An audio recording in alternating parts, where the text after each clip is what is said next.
नमस्कार दोस्तों, कैसे हैं आप सभी। तो स्वागत है एक बार फिर से हमारे YouTube चैनल पे। एक और रीट का मॉडल पेपर हम कवर करेंगे। इससे पहले भी टेस्ट हमने किए हैं, अगर वो नहीं देखे हैं तो प्ले लिस्ट में जाके आप देख सकते हैं। और रिवीजन करने के लिए उनकी और सभी टेस्ट की अगर आप PDF लेना चाहते हैं तो टेलीग्राम चैनल पर आपको सारी PDF मिल जाएगी। लिंक वीडियो की डिस्क्रिप्शन में है या फिर सर्च कर लेना प्रहलाद सारण सर के नाम से। इस तरह के रोज़ाना अगर आपको टेस्ट लेने हैं तो इस बटन पे ओके कीजिए, सब्सक्राइब कर लीजिए और बेल आइकन पे ओके कर देना, ताकि आने वाली जो भी वीडियोस होगी उनकी जानकारी आपको मिलती रहेगी। राइट, चलिए एक बार फटाफट वीडियो को लाइक कर दीजिए सारे के सारे। और टोटल कितना स्कोर बनेगा आपको कमेंट करके बताना है। मोस्ट इंपॉर्टेंट 50 है वो हम, आपका क्या स्कोर है वो कमेंट करके बताना है। चलिए पहला क्वेश्चन है, राजस्थान नाम सबसे पहले किसने दिया था। बिल्कुल आसान था। अगर राजपूताने नाम की बात करते हैं तो जॉर्ज थॉमस आ जाते हैं, और राजस्थान शब्द जो दिया था वो कर्नल जेम्स टोड ने दिया था। ठीक है, और यहीं पर राजपूताना शब्द की बात करते हैं तो जॉर्ज थॉमस का नाम आ जाता है। दूसरा, अरावली, इसकी सर्वाधिक ऊंचाई और सर्वाधिक चौड़ाई से ज़्यादा है, जहाँ पर सिरोही एरिया से ये प्रवेश करती है। मध्यवर्ती अरावली आ जाती है आपकी अजमेर जिले में, जो सर्वाधिक कटाफटा भूभाग है। Right sir. तीसरा आपका है कि अरावली श्रृंखला का गुरु शिखर जो है, इसकी ऊंचाई बतानी है टोटल कितनी है। तो 1722, और ये आपको 1727 भी मिला तो सही है। 1722 भी सही है, 1727 ही है, हालांकि एक ही ऑप्शन मिलेगा आपको, तो डी आपका राइट। अगला है कि भारत में उपलब्ध निम्न परिस्थितियों में से राजस्थान में सबसे ज़्यादा कौन सी है। यानी कि जो भारत में, इनमें राजस्थान में कौन सी आती है। राजस्थान में सबसे ज़्यादा आती है सूर्य धूप की दीर्घावती वादी आती है, हालांकि राजस्थान में, लेकिन ये सबसे ज़्यादा है। नेक्स्ट आपका है कि गेव सागर झील जो है, ये गेव सागर झील है वो कौन से ज़िले में आती है। गेव सागर झील आती है आपकी डूंगरपुर ज़िले में, जहाँ पर कालीबाई की मूर्ति भी लगी हुई है। एक थमिया महल भी वहीं पर बना हुआ है। शिव ज्ञानेश्वर शिवालय भी वहीं पर बना हुआ है। तो राइट आंसर आपका डी हो जाएगा। अगला है कि राजस्थान की कौन सी झील है जिसे प्राप्त नील हरित शैवाल से N2 युक्त खाद प्राप्त की जाती है। N2 युक्त खाद जो है वो नील हरितीय मिलते हैं मोती झील से। मोती झील यानी राइट आंसर आपका सी हो जाएगा। चलिए, बीसलपुर परियोजना जो है वो राजस्थान के कौन से जिले में क्रियान्वित है। बीसलपुर परियोजना आती है टोंक जिले में। राइट, टोंक जिले में। आपको बताना है कि बीसलपुर बांध वाली बात बतानी है कि ये कौन से चौहान वंश के शासक थे जिनके शासनकाल में बीसलपुर कस्बा भी बनाया गया था और बांध का निर्माण भी करवाया गया था। ये आप कमेंट करके बता दीजिए। अगला है कि मानसून शब्द है वो किस भाषा से बना है। मानसून शब्द बना है अरबी भाषा से। मानसून शब्द है वो अरबी भाषा का है, तो बी आपका राइट आंसर। चलिए, केलापानी तीर्थ स्थल जो है ये कहाँ पर आता है। केलापानी तीर्थ स्थल आता है बांसवाड़ा जिले में। बांसवाड़ा जिले में राइट आंसर आपका 1 नंबर। यहाँ पर एक आंसर देना है आपको कि बांसवाड़ा जिले में कौन सा एक पशु मेला लगता है जो राजस्थान का सबसे प्राचीन पशु मेले के अंतर्गत आता है। क्रय विक्रय ज़्यादा होते हैं तो वो भी कमेंट करके आप लोग बता दीजिएगा। अगला आपका है कि शाही जामा मस्जिद जो कि बारां जिले में आती है किसके टाइम पर बनी थी। शाही जामा मस्जिद जो बारां में है ये बनी थी औरंगजेब के टाइम पर। अब यहाँ पर दो चीज़ों के आंसर देना है कि एक तो राजस्थान में जामा मस्जिद कहाँ पर है और एक राजस्थान में उस्ता मस्जिद कहाँ पर है। देखिए, ये शाही जामा मस्जिद है और एक आपको जामा मस्जिद बतानी है और एक उस्ता मस्जिद बतानी है। ये दोनों ही मस्जिद राजस्थान में है कहाँ पर और किसके टाइम पर बनी थी, कमेंट करके बता देना।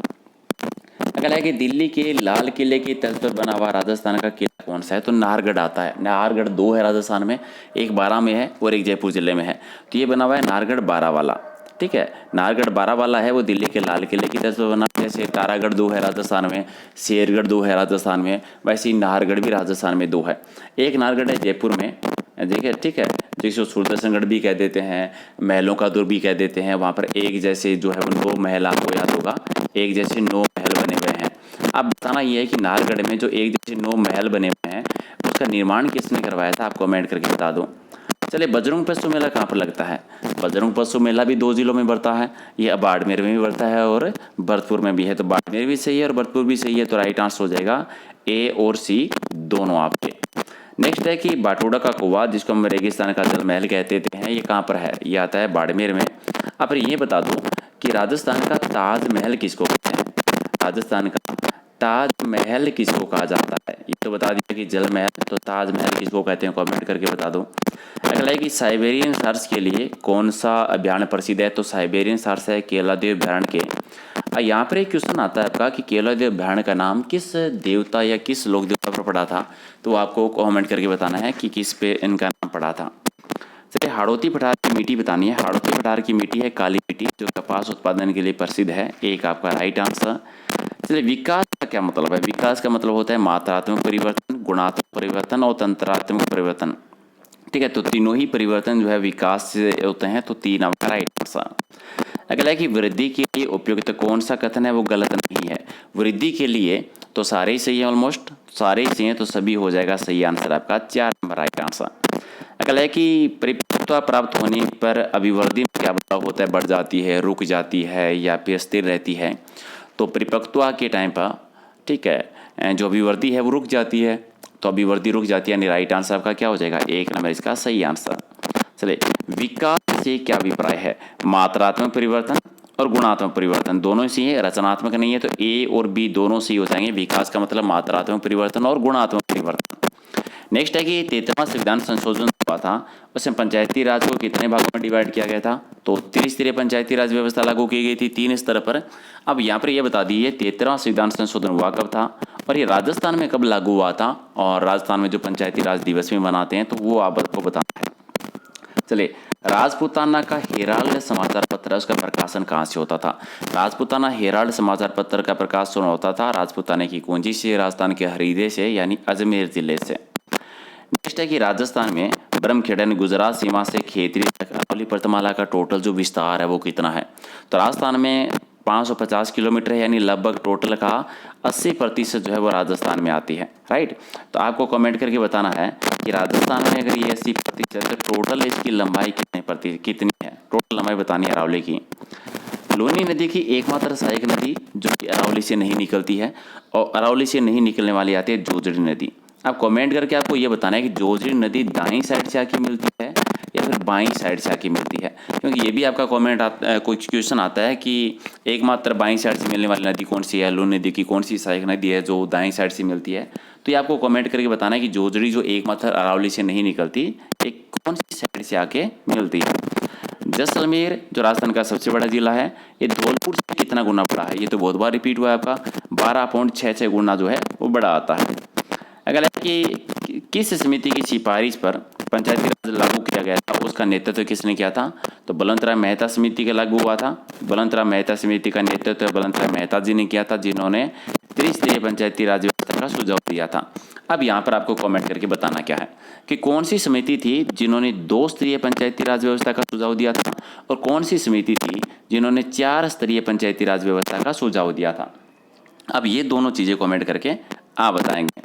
नेक्स्ट है कि किस साल में बाड़मेर में कवास नामक स्थान जो है वहाँ पर बाढ़ आई थी, और ये बाढ़ आई थी 2006 की बात है, तो राइट आंसर आपका भी हो जाएगा। अगला है कि छोटी तीज का त्यौहार जो है वो हिंदू पंचांग के अनुसार कौन से महीने में आता है? श्रावण महीने में, श्रावण शुक्ला तृतीया को। अब आप बता दीजिए छोटी तीज की सवारी कहाँ की प्रसिद्ध है और बड़ी तीज की सवारी कहाँ की प्रसिद्ध है? दोनों ही की अलग अलग आंसर कमेंट करके आप बताएंगे। अपना गांव अपना काम योजना की जो शुरुआत हुई थी कब हुई थी? 1991 में हुई थी, 1 जनवरी 1991 में, तो राइट आंसर आपका डी हो जाएगा। चलिए, नेक्स्ट क्वेश्चन आपका है कि राजस्थान में निजी क्षेत्र की सबसे बड़ी सौर ऊर्जा परियोजना है जहाँ से बिजली का उत्पादन होता है, कहाँ पर शुरू की गई थी? सबसे बड़ी सौर परियोजना निजी क्षेत्र की आती है खींवसर में। अब खींवसर कहाँ पर है वो आप बताएंगे कमेंट करके। अगला है कि केंद्रीय विश्वविद्यालय भवन जिसकी आधारशिला रखी गई थी 26 अप्रैल 2011 को मुख्यमंत्री जी ने, अशोक गहलोत जी ने, तो कहाँ पर है? और आपको पता है केंद्रीय विश्वविद्यालय कहाँ पर है? अजमेर जिले में आता है, तो डी हो जाएगा आपका राइट आंसर। नेक्स्ट है कि नवल सागर, फूल सागर, जेत सागर, हिंडोल का तालाब और गुड़ा बांध, ये सारे कौन से जिले में आते हैं? तो नवल सागर का और हिंडोल तालाब तो बहुत बार क्वेश्चन आया है, दोनों ही आपका बूंदी जिले में आ जाते हैं, तो राइट आंसर आपका हो जाएगा 1 नंबर। अगला है कि किस परिवार के बच्चों में आत्मनिर्भरता और निर्णय लेने की क्षमता जो है ज़्यादा विकसित होती है? आत्मनिर्भरता और डिसीजन लेने का सर्वाधिक जो विकास होता है एकल परिवार में होता है। एकल परिवार में एक अगला है कि पुस्त गहनता का क्या मतलब होता है? पुस्त गहनता का मतलब होता है यानी जिसमें 3 पीढ़ी के लोग रहते हैं, ठीक है, जिसमें 3 पीढ़ी के लोग रहते हैं, यानी राइट आंसर आपका डी हो जाएगा। नेक्स्ट आपका है कि प्राथमिक संबंधी नातेदारी और सौजन्यता की श्रेणी में कुल कितने संबंध आते हैं, तो इसमें आते हैं टोटल 8 संबंध आते हैं। ये आपका आंसर है। चलिए, मैंने से कौन सी विशेषता है वो एक परिवार की नहीं है, तो सामाजिक समूह एक परिवार की विशेषता में नहीं है, तो एक आपका राइट आंसर। चलिए, पर्यावरण अध्ययन का संबंध है वो हर उस पर्सन से है जो जीवित कार्य को प्रभावित करता है। ये दृष्टिकोण है वो किस प्रकार का दृष्टिकोण है, और ये आता है बहुशास्त्रीय दृष्टिकोण। बहुशास्त्रीय दृष्टिकोण यानी 1 नंबर आपका राइट आंसर। नेक्स्ट क्वेश्चन आपका है कि पर्यावरण अध्ययन का विषय कौन सा नहीं है। पर्यावरण अध्ययन का विषय कौन सा नहीं है, तो भौतिकी नहीं है, यानी राइट आंसर आपका 3 नंबर। नेक्स्ट है कि पर्यावरण में मनुष्य के द्वारा लाए गए परिवर्तनों को सम्मिलित रूप से क्या कहते हैं। पर्यावरण में मनुष्य के द्वारा लाए गए जो परिवर्तन है उसको सामाजिक पर्यावरण कहते हैं। सामाजिक पर्यावरण, तो राइट आंसर आपका हो जाएगा 2 नंबर है वो आपका सही आंसर है। चलिए, अगला क्वेश्चन आपका है कि हनुमान जी की दाढ़ी मूछ युक्त जो मूर्ति है वो कहाँ पर है। दाढ़ी मूछ वाले हनुमान जी सालासर में आते हैं, सालासर जो कि चूरू जिले में है। भांडारेज की बावड़ी कहाँ पर है, राजस्थान में। राजस्थान में भांडारेज की जो बावड़ी आती है ये आती है दौसा में। दौसा में 2 आपका राइट आंसर। अगला कि दौसा तहसील का एक गाँव है लवाना गाँव, और ये लवाना गाँव प्रसिद्ध क्यों है। लवाना गाँव दौसा का दरियों के लिए प्रसिद्ध है, यानी 1 नंबर आपका सही है।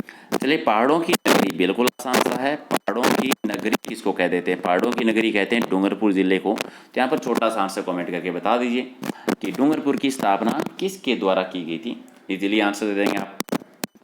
अगला है कि डूंगरपुर में जो एक थमिया महल है उसका निर्माण किसने करवाया था। एक थमिया महल का निर्माण करवाया था सीयूसी ने। अब यहाँ पर ये गेप सागर झील के किनारे पर आता है। अब यहाँ पर एक चीज़ है जो आपको डाउट कन्फ्यूज़ करने वाली है, ये है एक थमिया महल, और राजस्थान में एक है एक थम्बा महल। कमेंट करके आपको ये बताना है कि राजस्थान में जो एक थम्बा महल है जिसको हम परेरी मीनार भी कह देते हैं, ये है कहाँ पर और उसका निर्माण किसने करवाया था। करौली का जो मदन मोहन जी का मंदिर है ये किस संप्रदाय से है। करौली का मदन मोहन जी गौड़ीय संप्रदाय का है। राइट आंसर आपका 1 नंबर। नेक्स्ट क्वेश्चन आपका है कि जयपुर का बनारस के नाम से प्रसिद्ध कौन है। जयपुर का बनारस गलताजी को कह देते हैं, यानी मंकी वैली गुजर प्रत्यार शैली में बना हुआ। राइट आंसर आपका सूर्य मंदिर, सूर्य मंदिर में आता है। 1 नंबर आपका राइट आंसर। अगला आपका है कि जाने पहचाने मोहल्ले में आत्मविश्वास के साथ घूमना किस अवस्था की विशेषता है।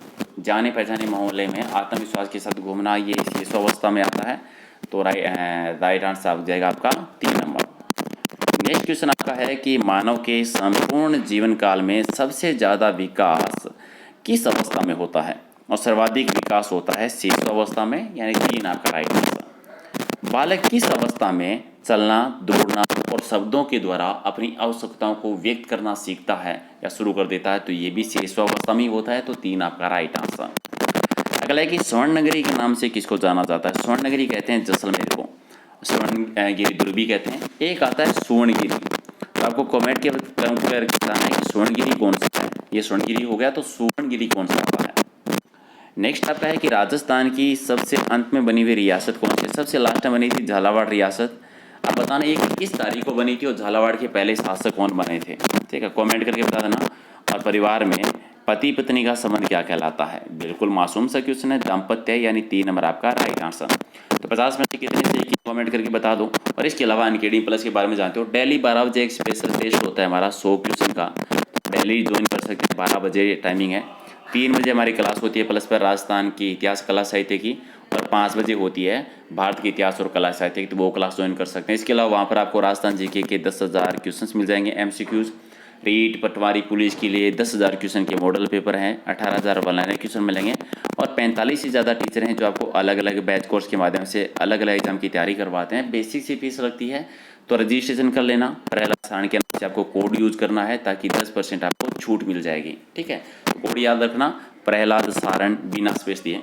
ओके गाइस, तो मिलते हैं अगले वीडियो में कुछ और इंपॉर्टेंट क्वेश्चनों के साथ। एक बार वीडियो को लाइक कर दीजिए, शेयर कर दीजिए, और कोई भी अगर डाउट रहता है तो आप कमेंट करके पूछ सकते हैं। इंस्टाग्राम, फेसबुक सबका लिंक नीचे है, तो वो भी ज्वाइन कर लीजिए ताकि नई नई अपडेट है वो आपको मिलती रहेगी। राइट, चलिए मिलते हैं। Thank you.